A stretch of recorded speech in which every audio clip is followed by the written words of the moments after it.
ഇപ്പോൾ ഒരു അന്വേഷണം നടന്നുകൊണ്ടിരിക്കുകയാണ്. ആ അന്വേഷണത്തിനിടയിൽ അന്വേഷണം പൂർത്തിയാകാതെ ഇപ്പോൾ ഞാൻ എന്തെങ്കിലും ഒരു അഭിപ്രായം പറയുന്നത് ശരിയായിരിക്കില്ല. അപ്പോൾ അന്വേഷണത്തിൻ്റെ ശരിയായ വഴിയിൽ നടക്കും. ഗവൺമെൻറ് ഒരു കണക്കിൽ ഒരു മനുഷ്യാവകാശ ലംഘനവും നടത്തുന്നതല്ല. ശരിയായ നിലയിൽ അന്വേഷണം നടത്തും എന്നുള്ളത് മാത്രമേ ഉള്ളൂ. മനുഷ്യാവകാശ ലംഘനത്തെ എല്ലാ കാലത്തും ശക്തമായി എതിർത്തിട്ടുള്ളവരാണ് ഇടതുപക്ഷക്കാർ. മനുഷ്യാവകാശത്തിന് വേണ്ടി പോരാടുന്നവരാണ്.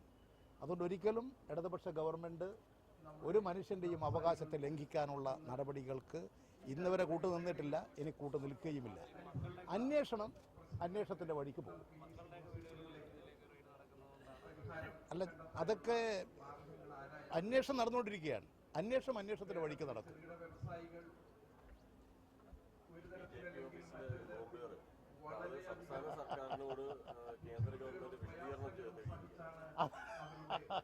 അത് ഈ വർഷത്തെ ഏറ്റവും വലിയ രസകരമായിട്ടുള്ള ഒരു വിശദീകരണം ചോദിക്കലായിരിക്കും.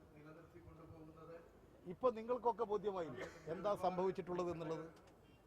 ഇത് ഏതെങ്കിലും ഒരു രാഷ്ട്രീയ പാർട്ടിയോ ആരെങ്കിലും അറിഞ്ഞുകൊണ്ട് നടന്നിട്ടുള്ളതാണ്. ഒരു പാതിരാനേരത്ത് ഒരാൾ ഒരു ബ്രേക്കിൽ ഇങ്ങനെ പോകുന്നു, ഒന്ന് എഴുതുന്നു എന്നുള്ളത് ഇപ്പോഴുള്ള അന്വേഷണത്തിൽ വന്നില്ലേ? അന്വേഷണം നടക്കട്ടെ. ശരിയായ നിലയിൽ തന്നെ അന്വേഷണം നടന്ന് കുറ്റവാളിയെ കണ്ടെത്തും. പക്ഷെ ഒരു ഗവൺമെൻറ്, ഇന്ത്യ ഗവൺമെൻറ്റിൻ്റെ ഉയർന്ന നിലവാരത്തിൽ ചിന്തിക്കണം.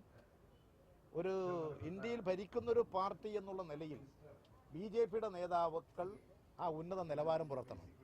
നാളെ അവർ ഇന്ന് പറഞ്ഞതിനൊക്കെ ദുഃഖിക്കേണ്ടി വരും. ജനങ്ങളുടെ മുമ്പാകെ പരസ്യമായി മാപ്പ് പറയേണ്ടി വരും. അത് വരാതിരിക്കാൻ അവർ ശ്രദ്ധിക്കുന്നത് അവർക്ക് നല്ലത്.